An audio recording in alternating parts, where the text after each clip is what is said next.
What's up, everyone? It's me, your boy Ryan Flowers, aka Clutch Sports Talk, in the house, and welcome to another episode of NFL Matchups. On today's show, we're going to be breaking down what took place and get some takeaways from Week 3. Also, my biggest surprises from the weekend. Also, my Real or Not segment, which you guys will enjoy. Also, breaking down all of the upcoming games for Week 4. Then we're going to be looking at some fantasy players that may impact your team and look to see who's on the waiver wire, and then wrap up my show with the clutch or not so much performance of the week. So listen, sit back and relax and enjoy the show. This is NFL Matchups. Let's go. We're going to be here all day, baby. I like this kind of party. I like this kind of party, baby.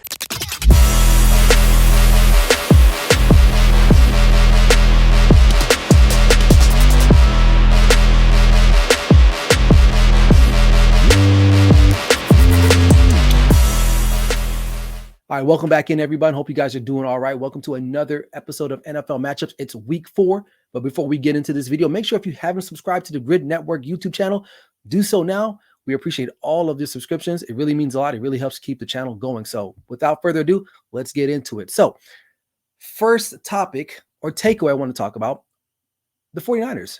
It seems to me they're in trouble. Now, they lost a lead, a 10-point lead, may I add, to the lowly Rams, right? Well, maybe not so lowly, but the injury-plagued Rams. Now, some key things came out again. Number one, Kyle Shanahan, again, with another fourth quarter, second half lead, can't get the job done against a team that they should have won, right? A team that they've been able to dominate, especially in their home stadium in SoFi.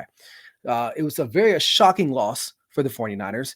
And to add something to injury, you're down a couple players. CMC is heading to Germany for some more medical evaluations, and it doesn't look good. Obviously, Debo did not play. Looks like he's going to be out for quite some time. There was a bright spot. Juwan Jennings did do his things with three touchdowns, if I'm not mistaken, over 100 and plus 20 yards, things of that nature. So he looked really good. Brandon Ayuk really struggled, right? And this always happens to players that always hold out. Not all the time, but in most cases, it does. If he cannot get things going, this offense is going to continue to struggle, right? You don't have your best running back, probably arguably the best running back in all of the National Football League. You don't have another player that helps contribute a lot to this offense in Debo. He's going to be gone. And you're going to be relying on guys that are probably third tier, fourth tier wide receivers to pick up the load. Is Brock Purdy good enough? I don't know, right? We'll have to wait and see.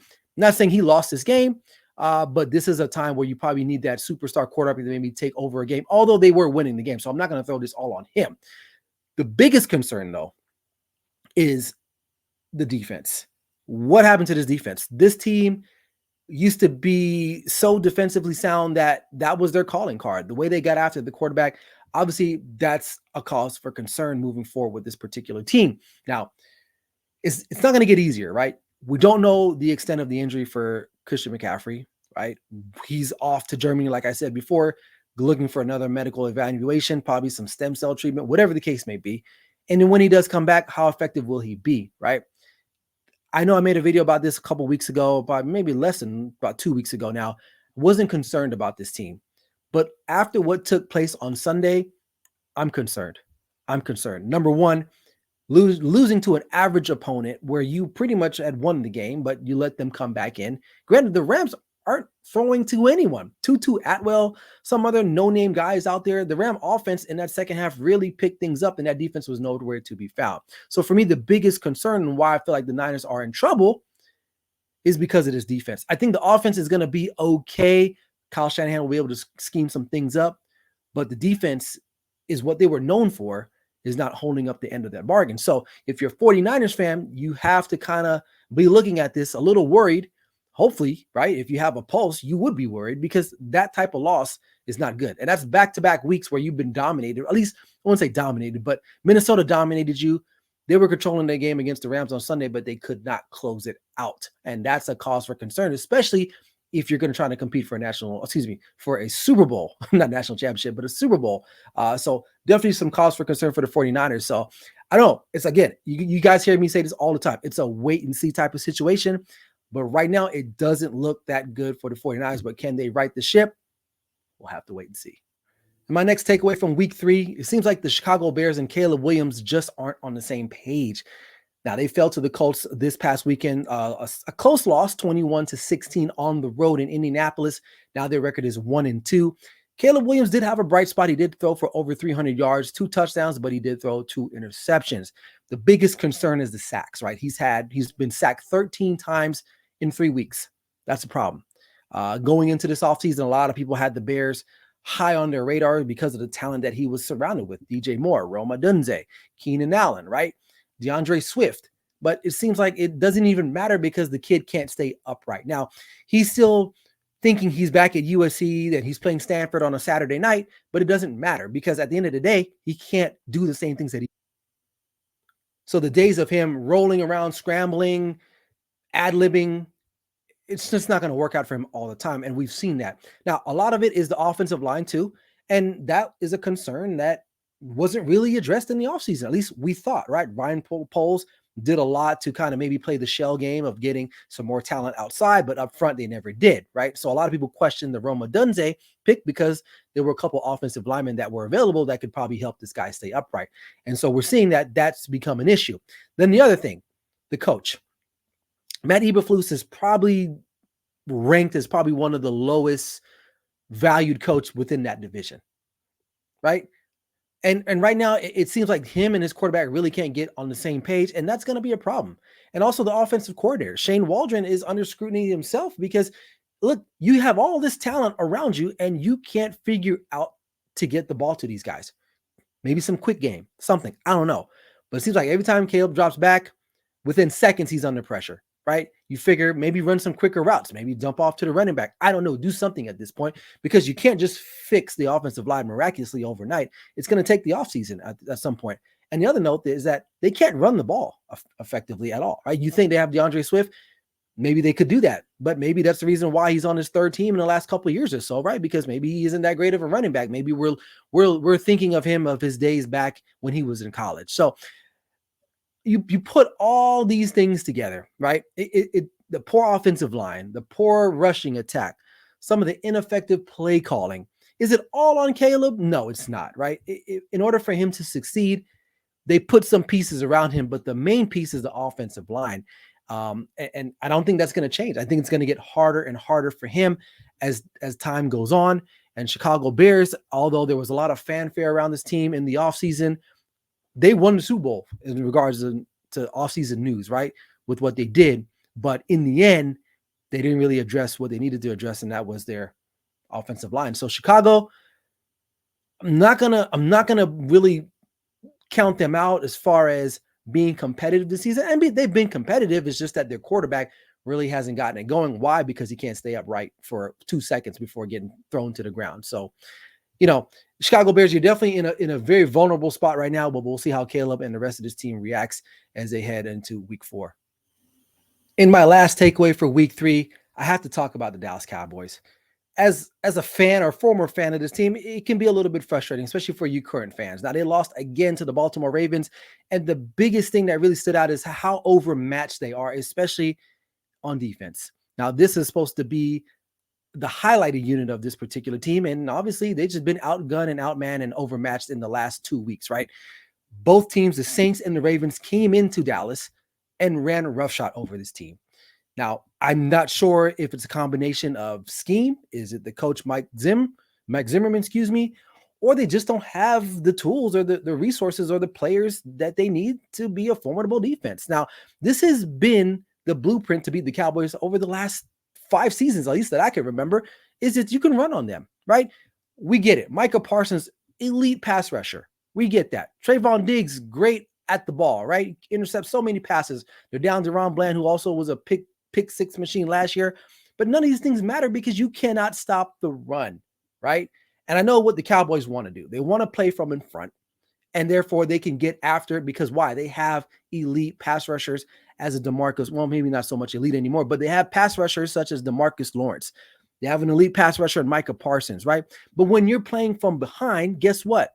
You can't do that because teams are going to be running the football down their throat. And Micah Parsons, if he does have a flaw, is that he's not very strong in the run game, right? So this defense will continue to struggle, and it's going to struggle the rest of the year because you just don't get better, right? If you look at their scheme, right, a lot of the times the Ravens came out in 22 formations where you have 2 tight ends and a running back and maybe a fullback, And they were telling you, we are going to run it down your throat and there's nothing that you can do about it, right?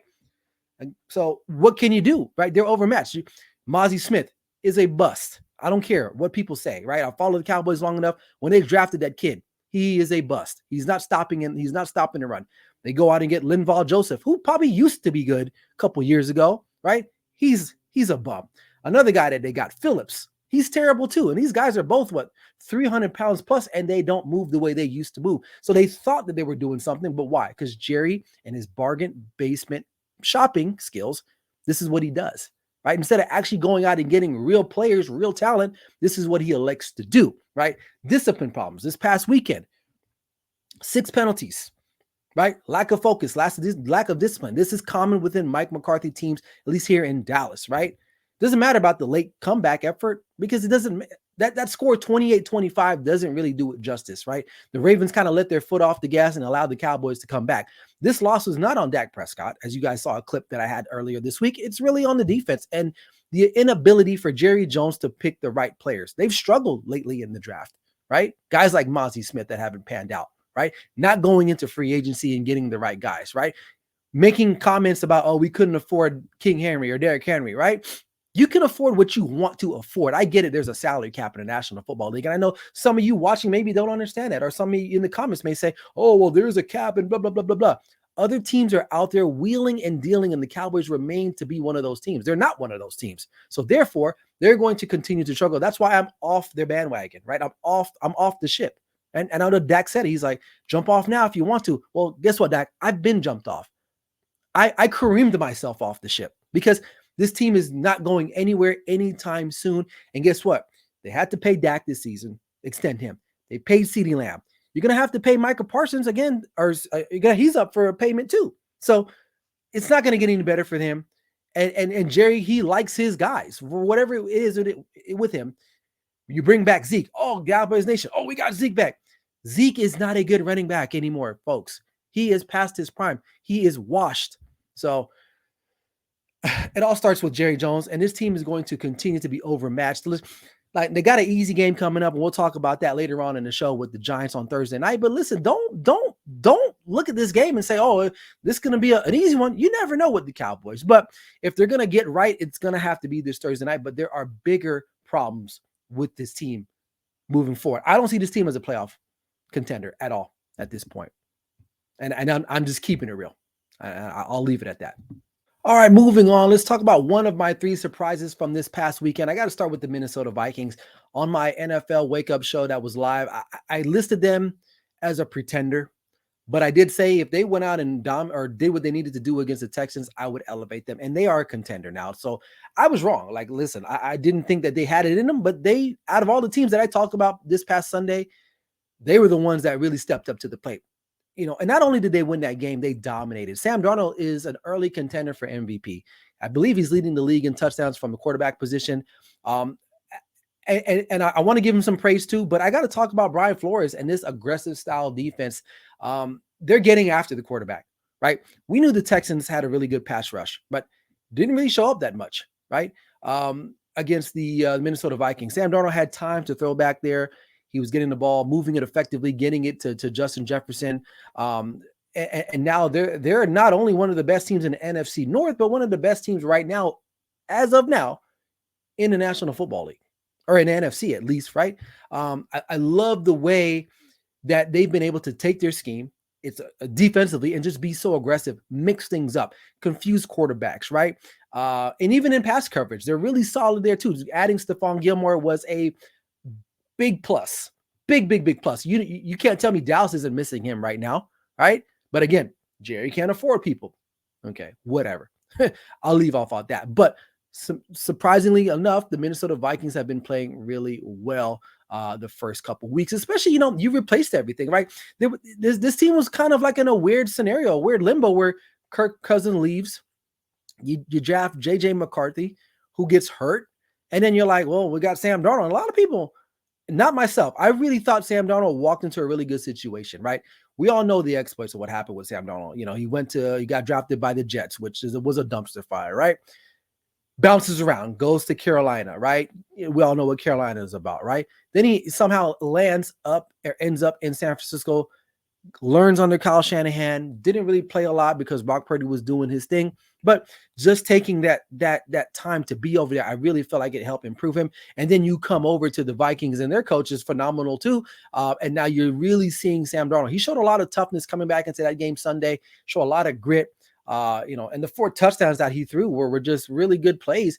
And the Minnesota Vikings are definitely on the come up, right? And so you're not going to hear anything from me coming from this team other than the fact that I'm going to be giving them praises. Now, are they going to lose the game? Yeah, it's the National Football League. No one's going undefeated, right? So, but definitely one of the teams you need to be looking at and taking serious into consideration are the Minnesota Vikings. In my other surprise, I got to talk about the Green Bay Packers and more importantly, Malik Willis. I got to show him some love. Like, I've been very critical of him, right? I mentioned even before that he probably shouldn't be an NFL quarterback.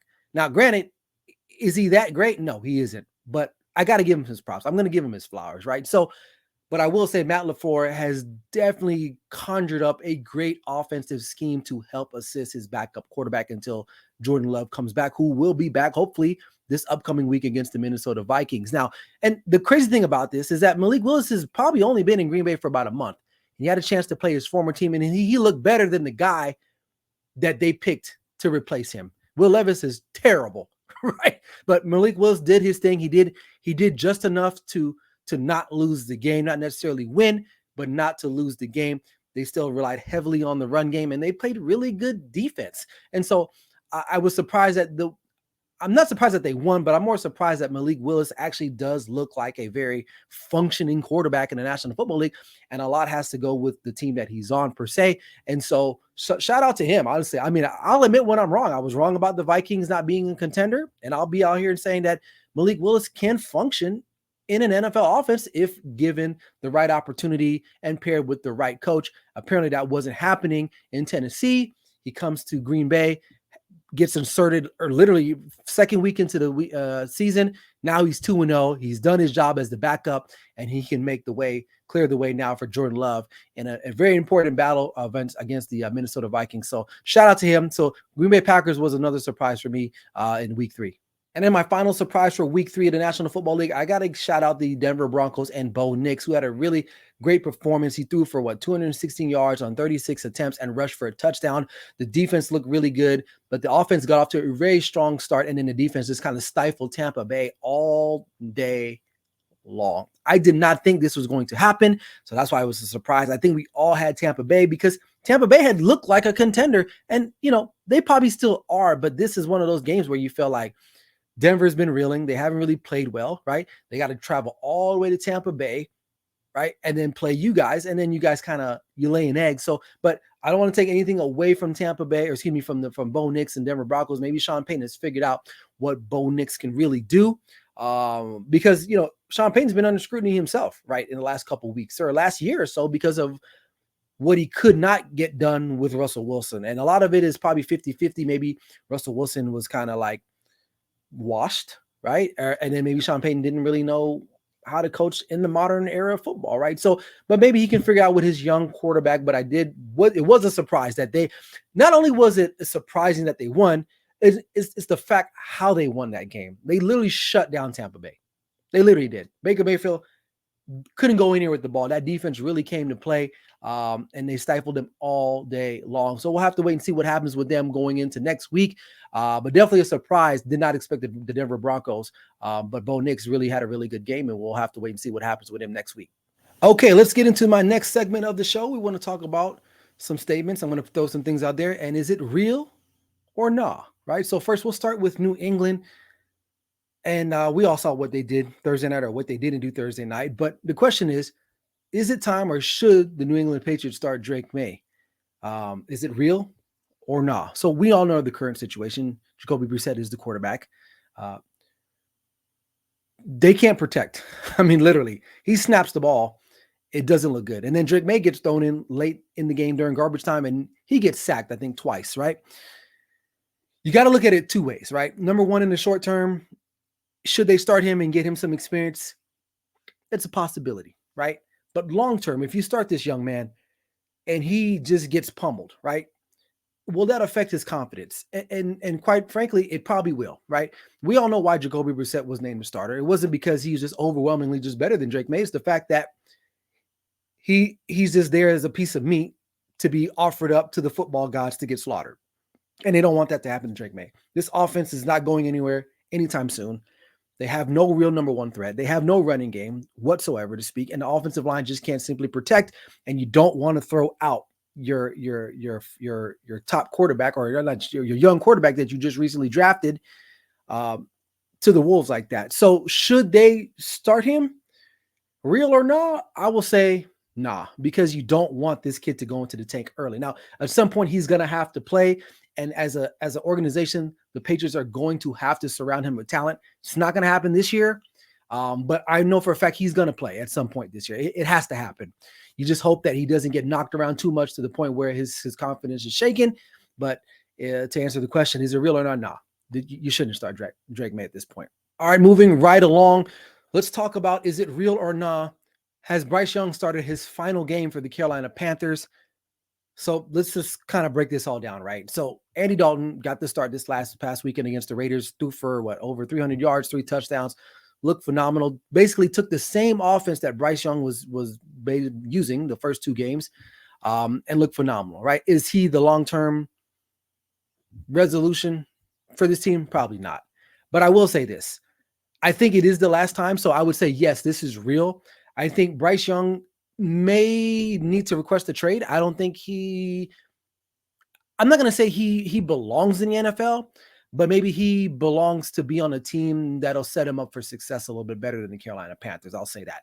Now, I'm not that impressed with him. I'm not impressed of his physical stature, his physical abilities. What does he do elite? That's kind of the question that remains to be seen. In college, he was known to be accurate, but here in the NFL, he's really not that accurate. So, but is it because of the talent? But then you see what Andy Dalton did, and granted, Andy Dalton is a veteran, has played tons of snaps in the National Football League, and you saw that. He looked more confident. He got the offense going. Deontay Johnson looked like what we expected Deontay Johnson would look like when they made the trade for him. So do I think he started his last game for Carolina? Yes, I think this is real. Barring any significant injury to Andy Dalton, then Bryce Young has started his last game for the Carolina Panthers. It's last week. So it's pretty much a wrap for him. Like I said before, did he get a fair shake? No, he didn't. Obviously, this is not a well-ran organization at this point in time. And we all know their history with quarterbacks recently. It hasn't really been good. And you're looking at the coaching staff here, and Dave Canales, he's probably like, I got to win a game or two because I need to keep my job. Because we all know David Tepper has a short fuse and is very impatient and will more than likely fire this coaching staff if he doesn't see any type of improvement. So you get a win like that on the road against Las Vegas with a veteran quarterback. It really it was an indictment on Bryce Young to a certain extent because with the same pieces, he really didn't perform, and Andy Dalton pretty much outperformed him at every step on Sunday against the Raiders. So real or not, is this the last start for Bryce Young as a Carolina Panther? I'm going to say, yeah, this is real. All right, for my final real or not segment here, this has been a topic of debate recently, and we kind of go back to the Chicago Bears and Caleb Williams. So real or not, should the Chicago Bears have kept Justin Fields instead of picking or drafting Caleb Williams? So it's out there. This is a question, right? So real or not, let's look at this really quick. So it's only been 3 games. Okay.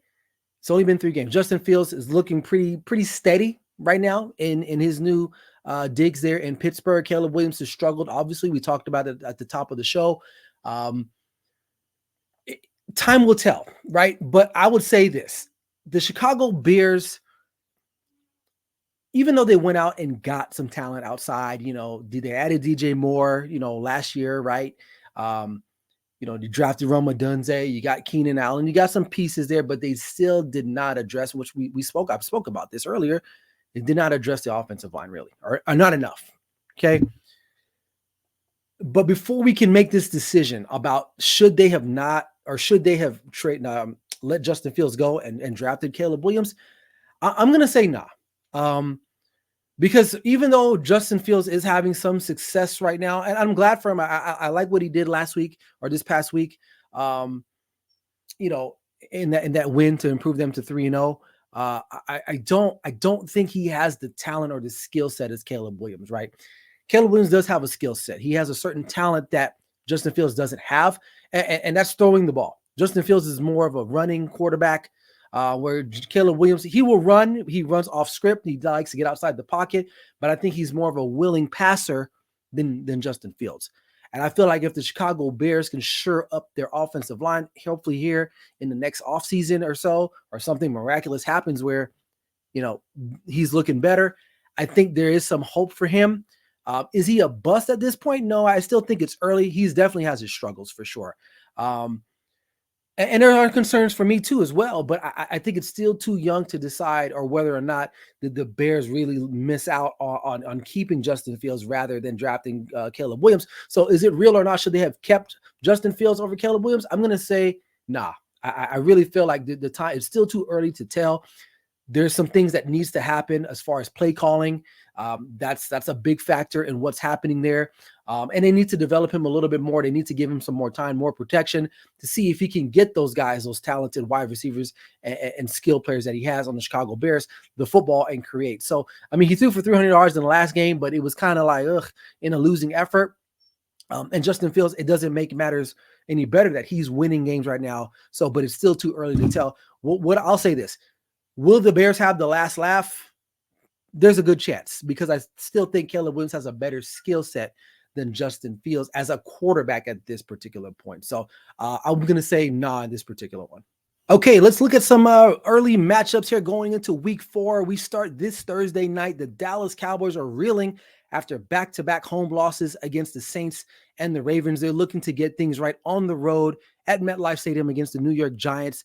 Now, both teams are both sitting at 1-2 right now as they enter this contest.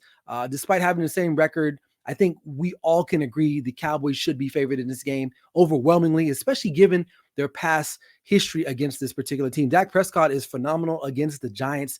I will say this about the Giants. One thing you can say about them is that they can get after it, right? At least on the defensive line of things. But you look at anywhere else, the matchups don't fare well for them. I really like the Dallas Cowboys in this matchup to get right. You always hear this in football, those get right games. And this is one of those get right games. Now, it's probably get right for just 1 week for the Cowboys because they still have a lot of problems, which I talked about earlier on the show. But I do like the Cowboys on the Thursday night matchup, so I would take the Cowboys if I was betting this game. All right, we got the next matchup here. We got the Pittsburgh Steelers taking on the Indianapolis Colts. Now, Pittsburgh is 3-0. They're one of the few remaining teams that's left at 3-0. And they stayed perfect so far, despite a lack of offense. But the one thing that's been carrying this team is the defense. Now, Justin Fields did have a pretty good game last week against the Chargers at home in a pretty big-time matchup. Now they got to take that on the road to Indianapolis, who just they finally got their first win of the season against the Bears. Now it wasn't easy. The defense stepped up just a little bit better, but obviously the main concern is Anthony Richardson too as well. His inconsistency right now is looking like it's going to be a detriment to this team. So if you're a Colts fan, you're looking for him to be a little bit more consistent. But one thing you can guarantee is that the Pittsburgh Steelers defense is going to force him to be inconsistent and not consistent. Led by T.J. Watt, he's a wrecking ball. This guy, I say it week in and week out, he always makes a play or two that you're just like, wow, like he just knows what he's doing out there. I like the Steelers in this matchup. It's just because I don't think that the Colts are ready yet. Although I'm a little surprised and disappointed in the Colts so far thus in the season. I like the Steelers to improve to 4-0 and get the win on the road. All right, Jaguars at Texans. Jaguars coming off of a butt whooping Monday night against the Buffalo Bills. The Texans coming off of their own behind spanking in their own right against Minnesota. Both teams were on the road, but now the Texans are coming home. They're opening up as favorites at -4.5. I still have a lot of faith in this team. I think they just ran into a buzzsaw in Minnesota. I think a lot of people did not expect Minnesota to be that good. And I'm not sure if the Texans felt that way either, but they found out, and they found out rather quickly. Jaguars are a mess. Trevor Lawrence, probably the most overhyped, overrated quarterback we have in national football. You can't say he doesn't have talent because he's throwing to some pretty decent guys out there. They have Travis Etienne. What's the problem, right? So, like I said in my AFC South preview show or video a couple weeks ago, This team has the most pressure to succeed, and right now they are folding tremendously right now, and they got to go on the road to play a division rival. I like the Texans in this game. I think they're going to bounce back. I think CJ Stroud is going to lead his unit there and get over and beat the Jaguars at home. All right, we got the Rams at the Bears. Chicago's offense did show some flashes last week against the Indianapolis Colts, but they're still 1-2. However, they head back home week 4, and the good thing is that they're playing a Rams team that literally, I don't know who they're throwing to. I mean, Tutu Atwell made an appearance the other day. I don't know what they're doing on the offensive line of things, but shout out to the Rams. I mean, kudos to them. They still managed to beat the San Francisco 49ers, the reigning NFC Conference champions, at home. Like I said, Sean McVay really, I'll give Sean McVay a lot of credit. He is a tremendous coach. He had this team fight back, right, and win that game. And win that game. So I think this game is going to be interesting. As far as quarterback play is concerned, Matthew Stafford is Matthew Stafford. He's veteran laden. I'm going to go on a wild limb here and just say the Rams are probably going to win this game. I think it's going to be close. And the reason why I'm picking the Rams is because I just trust them a little bit more, even though despite all of the injuries, all of the turmoil, Puka Nacua out, Cooper Kupp out, right? So I for some reason, I still believe in the coaching staff in the Rams, and I still believe in the players that they have there, that they'll be able to get the job done. I think it's going to be close. It may come down to the final drive, but I like the Rams in this one as an upset against Chicago on the road in week 4. Moving right along, we got the Bengals at the Panthers. The Bengals 0-3. Time to hit the panic button there, right? Joe Burrow still feels confident in his team. They're going to have to take it week by week at this point because that's all you can do. You can't win 3 games in 1 week. So you just got to win the first one. And it has to be this weekend in Carolina. Now, Carolina coming off of a very thrilling win in Las Vegas against the Raiders. Andy Dalton just played tremendous. He was very prolific against a Raiders defense we thought was better. And honestly, they got smoked. Carolina coming home. I think they're going to get grounded a little bit. This is the last time I'm going to take the Bengals because I had them winning Monday night. If they lose this game, that's it. And then the conversation really starts to be had amongst everyone is what happened to Joe Burrow? What happened to this team? They have the talent. What's going on, right? So are they just getting outplayed? Are they being outcoached? What is it? If you do not win this game, and I don't care what the Panthers did this past weekend against the Raiders, but you cannot lose this game. This is a must-win game, a playoff game of some sorts. You have to go out and win this game. But I'm going to take the Bengals in this game. I think it'll be close. I think the Panthers are going to be reinvigorated. They have another quarterback in there. Will he be able to get some chances off on the Bengals? Absolutely. If Jaden Daniels did what he did on Monday night, I'm pretty sure Andy Dalton can probably do something similar. I'm not saying Jaden Daniels and Andy Dalton are the same player, but let's just give some respect to the Red Rifle. He's been a player in this league for quite some time, but I like the Bengals in this one. All right, we're going to move on to the NFC North. This is a very intriguing game. You have 2 division rivals, the Vikings and the Packers, going at it in Green Bay. Now, Kevin O'Connell, led by Sam Darnold, is 3-0, right? I wouldn't say this is the game of the year. Who would have thought this would have been a great matchup? But maybe, I don't know. Jordan Love looks like he may be back in the lineup, so that's a big boost for the Green Bay Packers. And not to mention, like I said, I'll give Malik Willis his props. He did what he needed to do. He held serve while the stud was out. Now Green Bay, I really right now, they're favorite. They're favorite at home. It's a -2.5, as you can see there. I'm not going against Minnesota.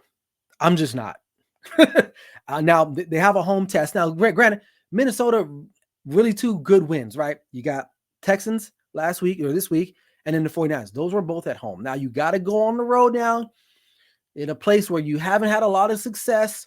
But I think this is where the Minnesota Vikings maybe are able to turn the corner here with Sam Darnold. Jordan Love, how healthy is he going to be? We all know Minnesota is getting after it on defense. Will that play a factor? And let's just say Jordan Love isn't a go. Malik Willis will be the starter. I got to pick the Vikings if that's the case. I mean, I'm picking the Vikings anyway, but I think this is going to be a dandy of a game, but I'm going to win Minnesota because I'm not doubting them again like I did last week. So I'm going with Minnesota to win this. Well, not to say I did pick them in my clutch picks of the week, but I didn't think they were a contender quite yet. But I'm going with them this week. We'll see. Hopefully they don't disappoint me. All right, let's transition over to the NFC South. We got the Saints on the road taking on the Atlanta Falcons, who some people say they got robbed in the end of that Sunday night game against Kansas City. It was definitely a blatant pass interference. I mean, there's no debating that, right? But they did get an opportunity to try to win that football game. They just fell short. There are some bright spots on this team, right? The come from behind win against Philadelphia previously in week 2 on that Monday night game showed some resolve that they can maybe win. And the Saints, you look at them like, what happened to them? This prolific offense that just couldn't stop scoring was slowed down by Philadelphia, who had been struggling. So I think the Saints are looking to get back on track. One thing I will say about the Saints is that hopefully they can get back to running the football. That's something that Philadelphia really stymied them on this past weekend. And Atlanta, got to find a way to get Bijan Robinson going a little bit more. Kansas City really did a good job slowing him down, especially in that zone run game that they like to play. You got to find a way to get this kid going downhill. And Kyle Pitts, we got to get him going too. So I think Kirk Cousins is getting a little bit more comfortable. Listen, when you lose to the defending champs like that, you were in that game, probably should have won that game. It was close. And the Chiefs aren't even playing that great, to be honest with you, still, but they're the reigning champs. You got to give them some respect. This one, it could be a coin flip. I like the Saints only because I feel like they're going to be fired up. I really think that they are disappointed in their play at home against Philadelphia, where they were favored to win that game and probably should have won that game, but the Eagles snuck that out. But I like the Saints to get back on track, maybe come down a little bit on that offensive tear that they had, but definitely getting back to the run game, getting Alvin Kamara going, and hopefully Derek Carr can make some plays down the field, because that's what they were doing in the first 2 games. They were literally getting after it down the field, making those big plays, and hopefully they'll have some opportunities against the Falcons. So I'm going to take the Saints. All right, we got Eagles at the Buccaneers. Philadelphia really notched a critical win again against the Saints. The defense held up, and shout out to those standout performances by Saquon Barkley and Dallas Goedert. And I think now people are looking. Now I still have questions about Jalen Hurts. He's still turning the ball over. I still don't really believe in Nick Sirianni that much as a head coach. Now another question is the availability of AJ Brown and Devontae Smith. Both of them are being monitored. We saw Devontae Smith leave that game. I believe it was a concussion or somebody hit to a head. We all saw what happened. And AJ Brown was out because I believe it was a hamstring. How healthy will they be? Tampa Bay looking to bounce back after a rough game against the Broncos at home, where they only managed to score 7 points. That's crazy. That's crazy. But for whatever it's worth, the Eagles are favorite. Even still, with all the injuries that they got, the Eagles are still favorite. I guess, I don't know, man. Vegas knows more than me, and I live here in Vegas. But I kind of like. I still don't believe in the Philadelphia Eagles quite yet, right? They still are inconsistent. And I think Tampa Bay is going to be able to take advantage of the fact that Jalen Hurts is still turning the ball over at a pretty alarming rate as a quarterback. And I think they're going to be motivated. Whereas Philadelphia, they're coming off of a high note. They're winning that game, a high performance. Tampa not on the they're on the opposite end. They're going to be really looking to bounce back and be motivated to get that win in front of the home crowd. So I'm going to take the upset here, the Buccaneers over the Eagles in that particular game. All right, we got Broncos at the Jets. Broncos coming off of a thrilling win, like we just mentioned, against the Buccaneers. Now they got to head over to New York and face Aaron Rodgers and the Jets who seem like they got everything in order or getting things in order. Listen, let's not put too much into it. It was the Patriots. We know they can't score, so they put a lot of emphasis and stress on their defense to make every play, and that's not winning football. Now the Broncos still a young team with their quarterback. I think the Jets are a little bit more seasoned and experienced, and they're going to be playing at home. And the Broncos I don't know if they traveled back home to Denver, or did they stay out on the East Coast and are just going to stay there and then play in New York and then head home. I think that's a lot of travel, a lot of time away from your home, away from your facility. If I'm looking at the quarterback play, I'm going to take Aaron Rodgers over Bo Nix. That's what this boils down to at the end of the day. So I like the Jets defense too. They kind of got after it. They were a little alarming the first couple of weeks, but I think they're starting to trend in the right direction. Still not a fan of Aaron Rodgers altogether, but as a quarterback, he's one of the best to ever do it. So I'm taking the Jets to win this game against the Broncos. All right, on our next matchup, we got the Washington Commanders taking on the Arizona Cardinals. Jaden Daniels did his thing on Monday night against the Bengals. They're going to ask him to do it again against the Arizona Cardinals. Now, interesting enough, the little side note on this particular game, Cliff Kingsbury coming back to where he was the head coach for Arizona for quite some time. So you already know he's given some insight to Dan Quinn and that defense on how to attack Kyler Murray, which is easier said than done. Kyler Murray still is competitive. He's still trying to elevate this team to another level. -5.5 is almost a touchdown, but it's not quite. I like the Commanders. I don't think anyone is giving them a lot of praise, at least, or expecting them to do much. Now, is this is this team going to stun the world and maybe win the division and be one of the top contenders in the NFC? I mean, maybe it's still early, but the way Jaden Daniels played, he looked very comfortable against Cincinnati. So I like the Commanders in an upset here. Although Cardinals are a fun team to watch and they're a fun team to root for. And I like Kyler Murray. I like what he's doing there. I think he's trying to establish that relationship with Marvin Harrison Jr. continuously, or that's a work in progress. I like the Commanders for some reason. I don't know. Call me silly, but I really like the Commanders in this spot. So I'm going to take the Commanders to win this game. All right, we got the Browns at the Raiders. Both of these teams coming off of rough losses. It's going to boil down to who's going to make the adjustments better, right? Listen, as an African American, I like to support other African Americans, right? And I've been very critical on Antonio Pierce. I think he might be a really good guy and all that. Maybe he probably is a great coach, but as a head coach, I'm not sure if he was the right fit for this team. I think he's still too much of a raw guy. We all saw the comments that he made in the post game, in the post speech, post game interview about guys making business decisions. Like, I get that, right? I don't have no problem you voicing that, but maybe not to the media, right? He just didn't have this team ready to play against the Carolina Panthers, right? We all consider the Carolina Panthers probably the worst team, one of the worst teams in the National Football League. Them and probably the Patriots at this point, and maybe the Giants, right?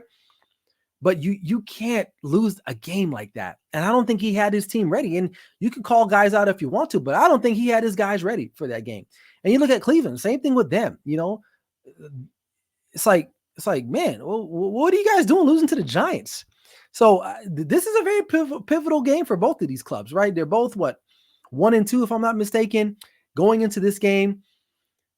I'm not going to say this is a make or break for their seasons, but it is almost at this point. Whoever loses this game is probably going to just tank the rest of the way. But with that said, I feel like the Browns have and this hurts me to say this, but the Browns have a little bit better talent at quarterback at this point. I'm not saying that Deshaun Watson is an elite quarterback, but I think he's better than Gardner Minshew, maybe, right? I know for sure they have the better coach at this point, and I think they have the better talent overall. So I don't see why the Browns can't come into Las Vegas and win this game. This game could be a pick-em. It's almost a coin flip because of how bad they both played last week. But if I had to choose just based off of the parameters I just kind of laid out, I'm going to take the Cleveland Browns to win this game. All right, we got the New England Patriots taking on the San Francisco 49ers. Let's just be real. I don't care if Debo's out, Christian McCaffrey, if Brock Purdy's nursing an injury, I don't care. There's no way in hell the Patriots are going to win this game. And if they do, then you know what? I'll be right here the following week and giving them props. I just don't see how they're going to put up enough points. Maybe defensively they can get after a little bit, but at some point you're going to have to score. And I don't see that happening. I really don't. Now, granted, San Francisco defense has not looked really good, the past 2 weeks and their losing streak that they've had. But 10.5 favorite, I think that's about right. Only because the Patriots just can't score. Simple as that. I don't think it's because overall the team is terrible. Their offense is just really inept. So if you guys don't cover this spread and win this game, then that's it. You guys are cooked. So I'm going to take the 49ers to win this game. All right, we got Chiefs and Chargers. Justin Herbert, it was injured late in that game against Pittsburgh. Now they got to go on the road, or excuse me, they're at home. I take that back. They come back home after being on the road in Pittsburgh, and you're playing the defending champs who haven't really been clicking on all cylinders.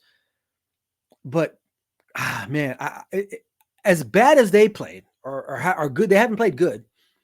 You can't really go against these guys. They still got Patrick Mahomes. They still find ways to win. This defense, it's full of no name kind of guys, with the exception of like Chris Jones and McDuffie, right?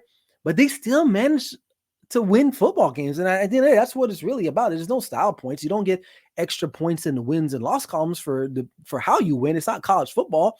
And if Justin Herbert's ankle really isn't all that put together or better at that point, I don't know if just simply handing the ball off and running is going to be enough. And Derwin James, I believe, was suspended for this upcoming week. So, they're down a guy. And then guess what? Joey Bosa's out again, right? This guy really cannot stay healthy. So I think this is a prime opportunity for the Chiefs to maybe get right against this team. And I say get right, they're still 3-0, but get right as far as getting their offense back on track, right? So, and maybe Patrick Mahomes can kind of rekindle the magic that him and Travis Kelce had, because he's been really impactful, not impactful. He hasn't been impactful the first couple of weeks of the season. So, but I like the Chiefs in this matchup. All right, then we got our Sunday night game. We got Buffalo, who was a 3-0 team. They put the beat down on Jacksonville Monday night. I'm talking about they laid the smack it down on Jacksonville. Listen, Ravens, it was looking good. It was looking like a very dominant performance against Dallas, but then they kind of let Dallas back in the game.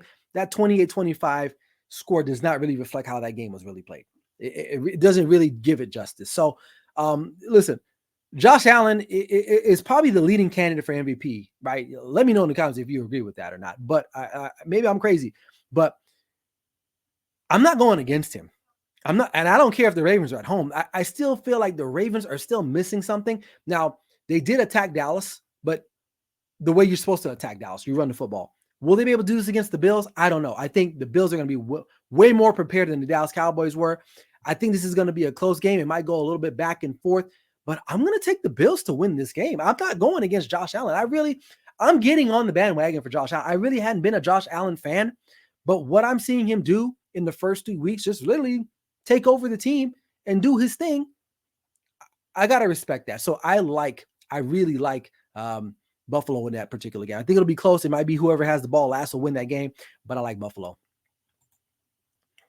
And finally, the last two games, we have two Monday night games. Again, we got Titans at Dolphins. That's going to be, I don't know. I think I'd rather fold and iron my underwear and socks than watch this particular game. Does anybody really want to see Will Levis and Skylar Thompson duke it out? I don't. Will Levis is a literally walking turnover machine. And then Skylar Thompson, God bless him. It's sad because this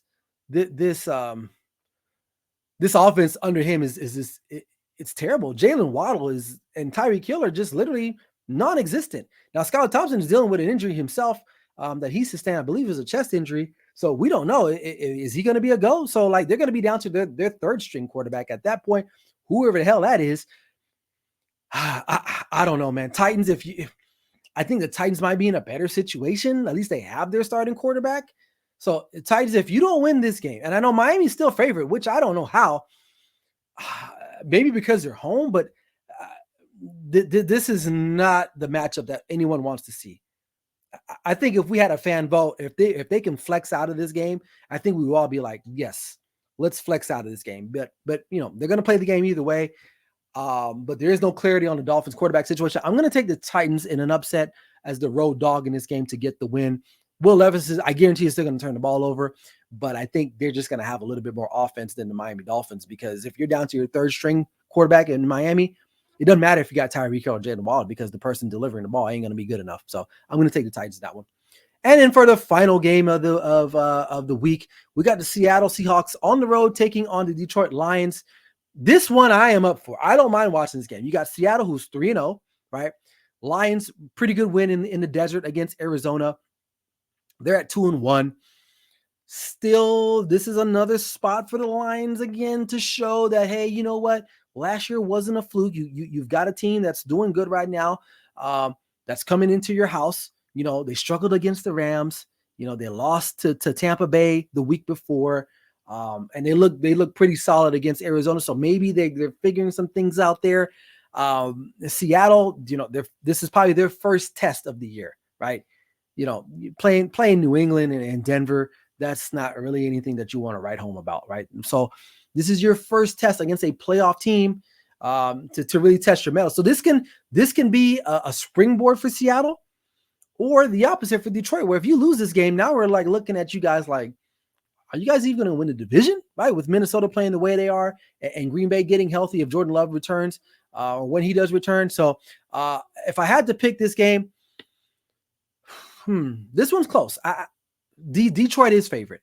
And every time I pick Detroit, they let me down. So guess what? I'm going to go with Seattle in the upset on the road against the Detroit Lions. Not because I'm trying to throw shade at Detroit. Every time I pick these fools, they always lose. So I'm going to go the opposite, and maybe we'll see if they win. So there you have it. That's my pick for the week. So week 4 looking to shape up pretty nicely. And hopefully, we'll get some good games as a result of it. All right, it's that time we talk about some fantasy impacts. I'm going to be talking about 2 players this week that you may be able to pick up if they're available on the waiver wire going into week 4. That first player has to be Sam Darnold. Now, a lot of people were not on the Sam Darnold train when the draft took place, but you got to be now. Like the last couple of weeks, consistently, he has scored 15 points or more. He's leading the league in touchdowns thrown, I believe, as a quarterback. There's no reason why you shouldn't be able to pick him up, or why you wouldn't want to pick him up if he is available, because he's steadily improving each and every week. So Sam Darnold for the Minnesota Vikings, if you don't know who he is definitely somebody you want to maybe be on the waiver wire for if you're able to get him.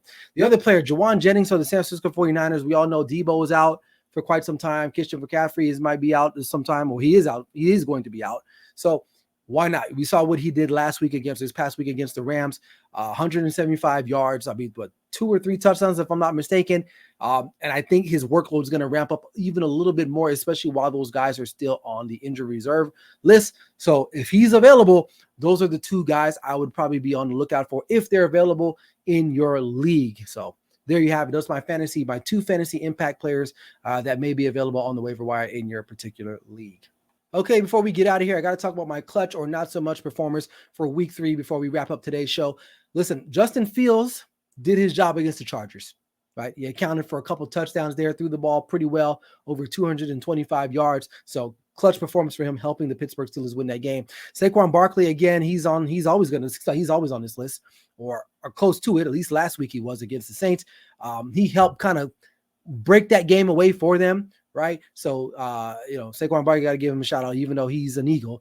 I got to give him his love. Of course, I got to talk about Andy Dalton, the Red Rifle. He did his thing in replacement duty, because he got the call last week to be the starter for the Carolina Panthers, taking over for Bryce Young. We all know what he did. 3 touchdowns, over 300 yards against the Las Vegas Raiders. Clutch performance for him. And rookie standout, Malik Neighbors. Is he quite possibly the savior for Daniel Jones? I don't know, but he looked pretty good against the Cleveland Browns. Now he's got the Cowboys this week on Thursday night. Will he be able to continue that success against the Cowboys? We'll have to wait and see. But definitely he did his thing against the Browns in week 3. Now, not so much performers. Las Vegas Raiders, where the hell were you at? You guys did not show up at all against the Carolina Panthers. And that's not a disrespect to the Panthers, but it kind of is. So Raiders didn't perform. Home opener too, mind you. And you lay that egg. So not so much for me. Miami Dolphins, what are you guys going to do? This high potent, high octane offense is literally crippled at this point without Tua. They're gonna have to figure some things out. I don't know what they can do, because if Skylar Thompson can't go, he didn't look that great. They got their third string quarterback going in. So Miami Dolphins, not so much this past week against Seattle. And then Will Levis, again, listen, this guy sucks. He really does. And I hate to say it, a professional athlete sucks, because I never played professionally. But my God, man, he's the reason a lot of the times this team is losing. Now, there are some other issues going on with Tennessee, but he's one of them. So Will Levis, not so much performer in their loss against Green Bay this week. All right, well, there you have it. That's my show this week on NFL matchups. breaking down week 4 and recapping week 3. Hope you guys enjoyed it. Make sure to watch me live this Sunday on YouTube at Clutch Sports Talk Podcast, as well as the Grid Network, as I'll be doing my live show NFL Sunday Wake Up at 8 a.m. Pacific Standard Time, 11 a.m. Eastern Standard Time. You guys don't want to miss out. Listen, make sure you guys drop and like a comment. We really appreciate it. Until next time, we'll see you guys later. Peace.